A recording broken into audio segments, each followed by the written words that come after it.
Inside the SCIF. We have another case in Texas, Laredo, Texas. That's a third case right now. You have Right. So this one happened on July 7th in 1948, almost 1 year exactly after Roswell. That's odd. Almost exactly on the same day. There were two or more military aircraft that chased a UFO traveling at high speed across Texas. And eventually it crashed about 30 miles southwest of Laredo. So there were at least two, possibly more aircraft chasing this UFO, and it crashed. Do we know the aircraft type that were? Because at the time there was both. They were starting to do the jet engines. I don't know the exact type of aircraft. It was might have been a Sabre. I'm not 100% sure. Because I did some research the other day. Actually, I forgot to tell you. Because we were talking. Oh, that's good. No, we were talking about planes. I was wondering what planes we had because we were talking about jet engines and the V2s, World War II. Right. And they had a couple supersonic. They did. Right. I don't remember the names because I'm terrible with names, no matter what. But well, there were several that went over 600 miles an hour. Yeah, that white one with the big long nose. I can't remember the names. Valkyrie. I don't remember. That was the Russian one. I'm sorry. No, that was the U.S. And I'm wondering if some people might have seen those, in testing or. Oh yeah. But they had like fairly fast airplanes already. Right. Which is pretty surprising because the Wright brothers weren't that much before then. Right. No, exactly. Well, where do you get the technology? Right. So they tracked this on radar, and they said it was traveling at 2,000 miles per hour. They couldn't catch it. They were trying to catch up to it. And some of the witnesses stated that it made a 90-degree angle turn before traveling south to southwest towards Laredo. So to make a turn at 90 that speed, at 2,000 miles per hour, we would turn into juice. Yeah. Right? I'm not a mathematician or I said, the G-forces. Yeah. What's the G-force on that? It's pretty extreme. I'm not a mathematician myself. So if you get like 9 already in regular jets nowadays, when you do a chandelier or whatever, you get like 9 to 10 Gs. Yeah.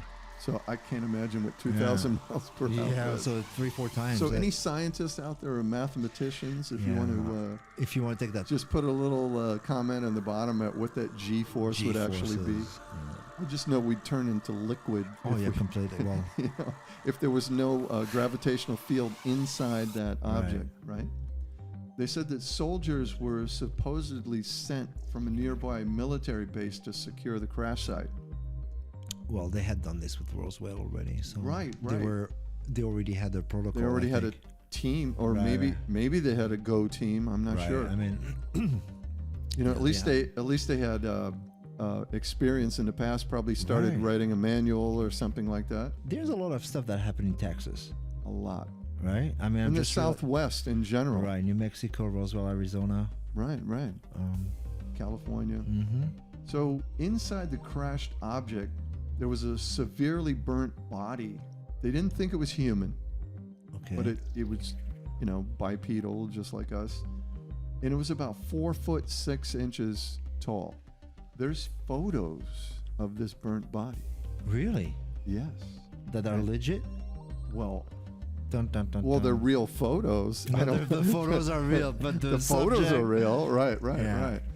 So these photos were analyzed in December of 1978 by Eastman Kodak. Everybody knows Kodak. Right, and also the Ground Saucer Watch, which is an independent research group. Never heard of them. They do a lot of photo analysis. Oh, really? Yeah, of UFOs throughout, the decades. Oh, I'd love to see that. Yeah, they've been doing a lot. They've been doing a lot of photo analysis for 30, 40 years. So it's called the GSW, the Ground Saucer Watch. If anybody from this company is watching, let me know if I can contact you and get or some. Eastman Kodak that was involved in this. Right. But they both confirmed when they didn't get the negatives right away. Like I said, this was 1948. Right. Right? So they examined these photos in 1978. So 30 years 30 later. years later. And they both confirmed that the negatives were 30 years old, And it was an altered. as far as they know. Right. And it was so hard at the time, 40, excuse me, 48, the 42nd World War. Still had the old camera. Oh, yeah. Yeah. So these photos were released to the media in April of 1980, and they were picked up by the Associated Press and a lot of other news agencies.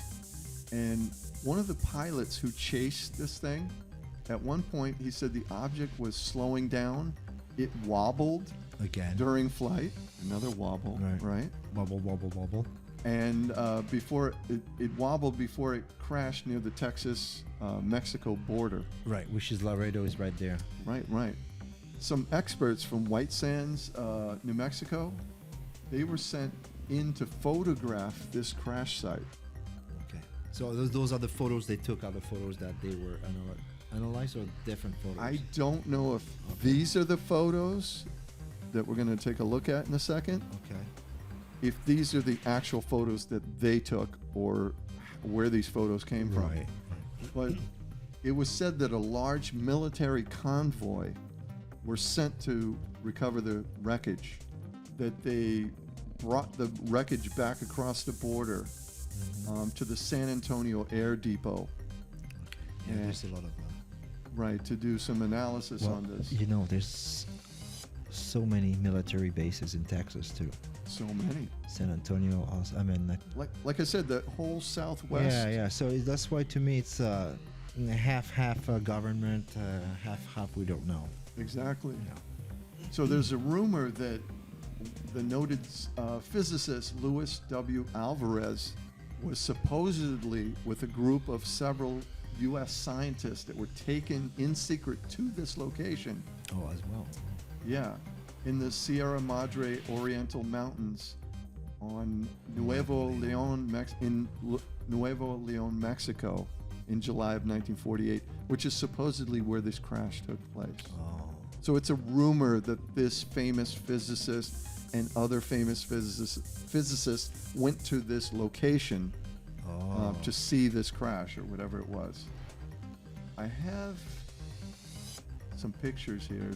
It's hard to tell exactly what it is. Yeah. Oh, that's but the body, supposedly? This is right. American This is Heart. the crashed body. This is the head here. This is an arm here. And he was nicknamed Tomato Man by the news. Because of the head, yeah. Right, because of the head. That for some reason they called him Tomato Man.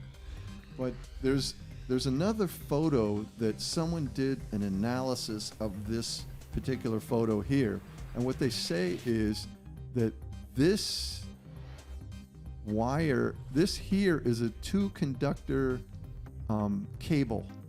They've determined, according to this individual who looked at these photos, that some of these things are terrestrial objects. Yeah. So this could have been a crash of some Military, jet, or this could have been a picture from a car crash. Right. You know what's interesting is to look back at those pictures, and I think a lot of people should go back to those pictures and look now compared to the technology we have to see if there's something recognizable that the government might have been working on like years and years ago that now we have in our daily use. Right. Or if it was something that was of the time. Right. And to me, when I see like wires, whatever, that Right. it's terrestrial made. What are the odds for? Well, to look look the here. same? It looks like they say this here is wireframe glasses. This could have been aviator glasses from a plane crash, or this could have been a car crash, and this is the person's glasses here. Who knows? Yeah, I can't really see from there, but I'd love to find the high res of those pictures, like really the color photos, Yeah. if they had any. The military usually They take black and whites, but they also take color. Well, you can also recolor. Or you can colorize the black and Yeah, that's what I'm saying. Well,